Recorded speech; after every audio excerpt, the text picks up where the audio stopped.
Good morning, everyone. Uh, I'll be presenting to you on the impact of Systane gel drops on ocular surface kinetics of topical fluorescein.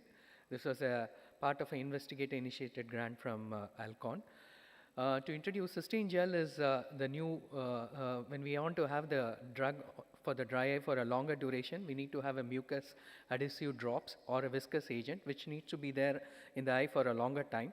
Systane gel has a polyethylene glycol, propylene glycol, HP, GOR and boric acid which helps in formation of a gel-like on the surface of the eye, and also has a demulcent qualities which will help to hold the water content for almost 10 times its volume.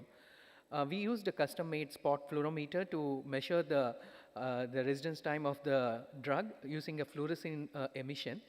Based on the, we used a spot fluorometer which has a LED light, and the emission light from the fluorescein is using a confocal method and using a photomediatic photomultiplier tube, and with a lock-in amplifier we can be very accurate only capturing that particular wavelength of light. We can use this for measuring epithelial permeability, endothelial permeability and aqueous dynamics of the drug, and for the drug in the surface of the eye. So this was a study, a cross-sectional observational study on normal subjects. They were all ruled out of any ocular pathology. So the patients were instilled normal saline and with fluorescein, and it was measured how much time the fluorescein stays in the eye. And subsequently, maybe 1 hour later, or on a next day, the patient instilled Systane gel along with fluorescein of 30 microliters, and the residence time of the fluorescein was measured. We also did independent measurements of tear meniscus height, tear breakup time using ocular keratograph, which is to correlate with these.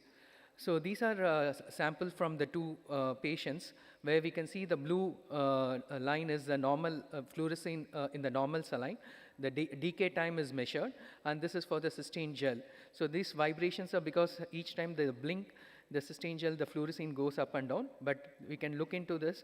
The half-life of the normal saline was just 120 seconds, whereas the half-life of Systane gel was almost 10 times, 1120 seconds. We also calculated the area under the curve, and the area under the curve will tell us how long the drug stays in the cell.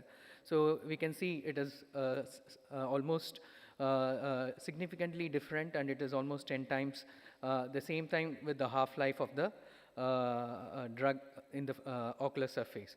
When we looked at tear meniscus height, tear breakup time, there was not much of a difference. So when we only depend on ocular keratograph for measuring this, we may not actually give the how much time the drug stays in the eye. So to conclude, that the Systane gel, which has a viscous and the mucoadhesive property, we need to have measurements for tear film, half-life of the drug, and also the residence time. With using a photomultiplier tube with a lock-in amplifier, we can get accurate measurements, and this was almost 10 times than the normal drug. And whereas tear meniscus height and tear breakup time was not correlating much with the amount of time the drug stays in there.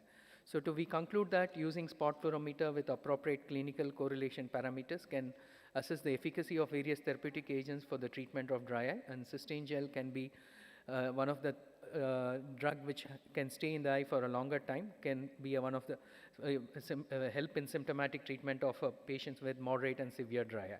Thank you.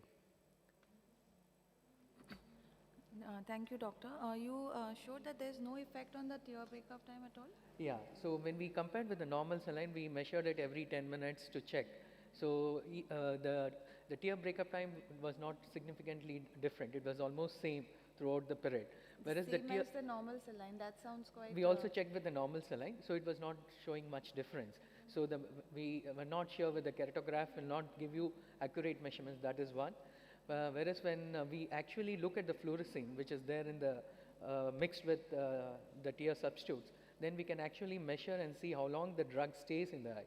So that was one of the ways. So tear meniscus and tear breakup time may not be very correlating factors when we really want to measure the resident time of the drops in the eye. That's what we wanted to conclude. Because we would imagine that it kind of improves the tear breakup time, right? Yeah. So that I found quite a bit contradictory. Yeah, that's what we wanted to bring it up. So good on spot fluorometer. how long does the process of examination take? Yeah, it takes almost, we have to be there for 1 hour because the drug stays. So we have to say from the baseline and how much time it takes to come back to the baseline. That is where we need to look at it. With spot fluorometer, I think we can be very, like we can focus on the surface and get the, if you want to look at the drug penetration into epithelium, stroma, aqueous, we can even do that with that confocal focus. Okay, great. Thank you. Thank you. Thank you.